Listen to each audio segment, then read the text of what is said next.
वो शक्ति का स्वरूप है, मन में भक्ति का रूप है, कड़कती ठंड में सुहानी धूप है और जो हर संकट में हाथ थामे वो मां दुर्गा का रूप है। भले ही कुछ ना चढ़ाओ नवरात्रि में मां की थाली में, पर याद रहे मां शब्द ना चढ़े किसी भी गाली में। नमस्कार, मैं हूं कमल श्रीमाली। आप सभी का बहुत बहुत स्वागत करता हूं आपके अपने चैनल में और नवरात्रि स्थापना मुहूर्त के इस विशेष एपिसोड में। साथ ही आप सभी को नवरात्रि पर्व की बहुत बहुत शुभकामनाएं। दुर्गा मां के शक्ति स्वरूप का आराधना पर्व है नवरात्रि। पूजा अर्चना, भजन, कीर्तन, गरबे, व्रत और रात्रि जागरण मानो समस्त सृष्टि उत्सवमय होकर के मां के चरणों में नतमस्तक होने को आतुर हो उठती है। आद्य शक्ति के प्रति भक्ति, आस्था सभी जगह एक सी है। ये और बात है कि कश्मीर से लगा करके कन्याकुमारी तक मां दुर्गा को बहुत से नामों से पुकारा जाता है। नवरात्रि की शुरुआत घट स्थापना के साथ ही होती है। घट स्थापना शक्ति की देवी का आह्वान है। वहीं शास्त्रों के अनुसार ये कलश सुख, समृद्धि, वैभव और मंगल कामनाओं का प्रतीक होता है। घट स्थापना का सबसे शुभ समय प्रतिपदा का 1/3 भाग बीत जाने के बाद में होता है और अगर किसी कारणवश आप उस समय कलश स्थापित नहीं कर पाए तो अभिजीत मुहूर्त में स्थापित करना चाहिए।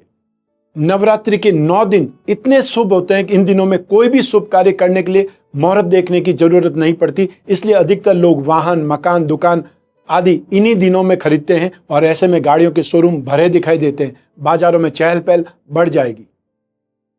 इस वर्ष शारदीय नवरात्रि में शुक्ल और ब्रह्म योग का अद्भुत संयोग मिलेगा। हिंदू पंचांगों के अनुसार 26 सितंबर यानी नवरात्रि के पहले दिन शुक्ल योग सुबह 8:06 तक रहेगा। इसके बाद में ब्रह्म योग आरंभ हो जाएगा।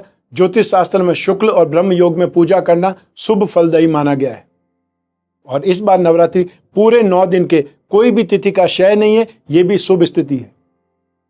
नवरात्रि के 9 दिन देवी मां के 9 रूपों को समर्पित होते हैं। हर दिन एक रूप को समर्पित होता है और इस वर्ष शारदीय नवरात्रि मां दुर्गा हाथी पर सवार होकर के पृथ्वी पर आ रही है। मां दुर्गा के हाथी पर सवार होने से सुख समृद्धि में वृद्धि होगी और दुनिया भर में शांति के प्रयास सफल होने की मान्यता है, ऐसी आशा है। आइए अब बात करें घट स्थापना का विशेष शुभ मुहूर्त। तो सबसे पहले प्रतिपदा तिथि सोमवार 26 सितंबर 2022 की प्रातः 3:24 से आरंभ हो जाएगी और मंगलवार 27 सितंबर 2022 की प्रातः 3:08 तक रहेगी। नवरात्रि में कलश स्थापना, लाभ का चौघड़िया, शुभ का चौघड़िया, अमृत का चौघड़िया और स्थिर लग्न में भी घट स्थापना कर सकते हैं। तो 26 सितंबर 2022 को शारदीय नवरात्रि में घट स्थापना का मुहूर्त प्रातः 6:28 से लगा करके 8:06 तक है। फिर इसके बाद में अभिजीत मुहूर्त भी विशेष है। वो है दोपहर 12:05 से लगा करके 12:53 तक। मान लीजिए कि आप प्रातः काल में या अभिजीत काल में कोई भी कारण से घट स्थापना नहीं कर पाते हैं तो अन्य मुहूर्त में भी घट स्थापना करना शुभ है। वो मुहूर्त इस प्रकार से। सबसे पहले प्रातः 6:28 से 7:58 पर अमृत चौघड़िया मुहूर्त आपको मिलेगा। उसके बाद में 9:29 से 10:59 पर शुभ चौघड़िया मुहूर्त फिर मिलेगा और फिर दोपहर में वापस 3:30 से लगा करके शाम को 6:25 तक आपको लाभ और अमृत का जो 2 चौघड़ियों का मुहूर्त एक साथ में मिलेगा। फिर इसके अलावा आपको स्थिर लग्न के मुहूर्त भी मिलेंगे। तो नवरात्रि स्थापना के दिन प्रतिपदा को स्थिर लग्न में वृश्चिक लग्न और कुंभ लग्न दोनों का साथ मिलेगा, तो इसका उपयोग आप कर सकते हैं। वृश्चिक लग्न प्रातः 10:24 से लगा करके 12:40 तक रहेगा और फिर इसके बाद में कुंभ लग्न सायंकाल में 4:28 से शाम को 5:58 तक रहेगा और इस लग्न काल में लाभ और अमृत का चौघड़िया दोनों का ही साथ मिलेगा। मां अष्टमी 3 अक्टूबर को, महानवमी जिसे दुर्गा नवमी कहा जाता है वो 4 अक्टूबर को है और 5 अक्टूबर को दशहरा या विजयदशमी का पर्व मनाया जाएगा। आइए अब बात करते हैं नवरात्रि व्रत का पारण कब है। शारदीय नवरात्रि व्रत के पारण की तिथि और समय को लेकर के अलग अलग मान्यताएं हैं और क्योंकि नवरात्रि व्रत में मां दुर्गा के 9 रूपों की पूजा आराधना की जाती है, इस कारण से जो कोई भी श्रद्धालु मां दुर्गा की आराधना के लिए नवरात्रि व्रत रखते हैं उन्हें 9 दिनों तक यानी कि आश्विन मास के शुक्ल पक्ष की प्रतिपदा तिथि से लेकर करके आश्विन मास शुक्ल पक्ष की 9वीं तिथि तक व्रत रखना चाहिए। 9वीं तिथि की समाप्ति के पश्चात ही नवरात्रि व्रत का पारण करना चाहिए और इस बार नवरात्रि व्रत का पारण 4 अक्टूबर 2022 के दिन मंगलवार की दोपहर 2:20 के बाद ही करना शुभ रहेगा। आइए अब बात करते हैं कि आपको नवरात्रि स्थापना के दिन जो शुभ समय होगा उसमें पूजा स्थापना या कलश की स्थापना आप कैसे करेंगे। नवरात्रि पर माता के भक्त घर पर घट स्थापना करके 9वीं तक माता का विधि विधान से पूजन करते हैं, अखंड ज्योत जलाते हैं, अखंड दीपक जलाते हैं और ज्वारे एक बर्तन या कुल्हड़ में बोते हैं। नवरात्रि शक्ति पर्व है और नवरात्रि में अलग अलग माताओं की विभिन्न पूजा उपचारों से पूजन, अखंड दीप साधना, व्रत उपवास या दुर्गा सप्तशती का पाठ या नवान्न मंत्र का जाप करना होता है। अष्टमी को हवन और 9वीं को 9 कन्याओं का पूजन करके उन्हें दान दक्षिणा सहित विदा किया जाता है। नवरात्रि पर सभी तरह के शुभ कार्य किए जा सकते हैं। माँ दुर्गा इस दिन भक्तों के घर पर आती है। ऐसे में शारदीय नवरात्रि के पहले दिन घर के मुख्य द्वार के दोनों तरफ स्वास्तिक बनाएं और दरवाजे पर आम या अशोक के वृक्ष के पत्ते जो होते हैं उनका तोरण लगाएं, वंदनवार बना करके लगाएं। माँ दुर्गा जी की पूजा में दूर्वा, जिसे आम भाषा में दूब बोलते हैं, साथ तुलसी पत्र, आंवला, आक और मदार के पुष्प अर्पित नहीं होते हैं। लाल रंग के पुष्पों या लाल रंग का श्रृंगार अत्यधिक प्रयोग करना चाहिए। नवरात्रि में माता की मूर्ति को या तस्वीर को लकड़ी की चौकी पर लाल कपड़ा बिछा करके स्थापित करें और जहां पर आप मूर्ति या तस्वीर स्थापित करने वाले हैं वहां सबसे पहले स्वास्तिक का चिन्ह बनाएं। उसके बाद में रोली और अक्षत से आपको टीका लगाना है और फिर वहां माता की मूर्ति को स्थापित करना है। उसके बाद ही विधि विधान से माता जी की पूजा आरंभ करनी है। उत्तर या उत्तर पूर्व दिशा यानी ईशान कोण को हमेशा पूजा के लिए सर्वोत्तम स्थान माना गया है।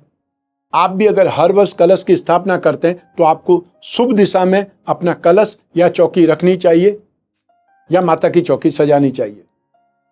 घट स्थापना के लिए सबसे पहले माँ दुर्गा के सामने उनके नाम की अखंड ज्योत जलाएं। उसके बाद में मिट्टी के पात्र में मिट्टी डालें और उसमें जौ के बीज डालें। अब एक मिट्टी के कलश और या घर के लोटे को अच्छे से साफ करके उस पर कलावा बांधना है और स्वास्तिक बनाना है। इसके बाद कलश में गंगा जल और थोड़ा सामान्य जल डाल करके उसे भरना है। फिर उस जल में दक्षिणा, अक्षत, साबुत सुपारी और दूब डालें या दूर्वा डालें और इसके बाद कलश के मुख पर आम या अशोक के 5 या 7 पत्ते लगाएं और कलश को कटोरे के ढक्कन से बंद कर दें, ढक दें। इस कटोरे में अनाज भरें और जटा वाले नारियल को लाल रंग के कपड़े में लपेट करके उसके ऊपर कलावा बांध दें और फिर लोटे के ऊपर रखना है।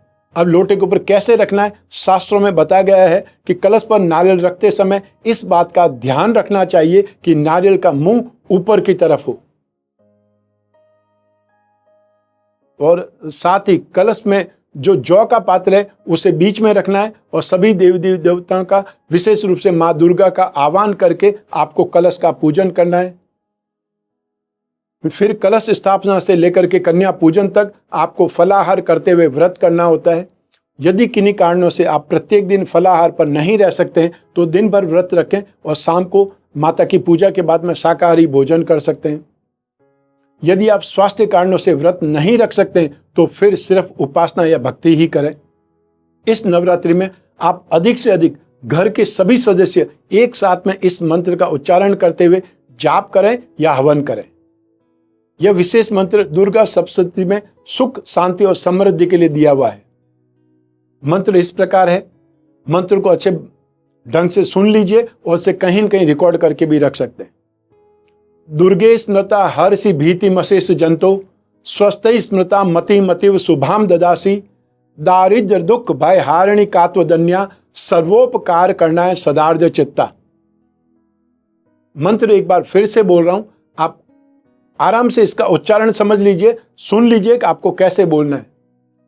दुर्गे स्मृता हर्षि भीति मशेष जंतो स्वस्थ स्मृता मति मतिव शुभाम ददासी दारिद्र दुख भय हारिणी कात्वदन्या सर्वोपकार करना है सदार्थ चित्ता। मैं आशा करता हूं कि आपकी ये नवरात्रि बहुत शुभ होगी, आपकी कामनाओं को पूर्ण करने वाली होगी। और साथ ही मैं ये भी कामना करता हूं कि आप सदैव स्वस्थ रहें, प्रसन्न रहें और सुरक्षित रहें। अपना और अपने परिवार का बहुत बहुत ख्याल रखें, विशेषकर घर के छोटे छोटे बच्चों का और घर की महिलाओं का। आप सभी को मेरा नमस्कार, बहुत बहुत शुभकामनाएं। ईश्वर आपकी रक्षा करे, माँ भवानी आपकी रक्षा करे। बहुत बहुत धन्यवाद।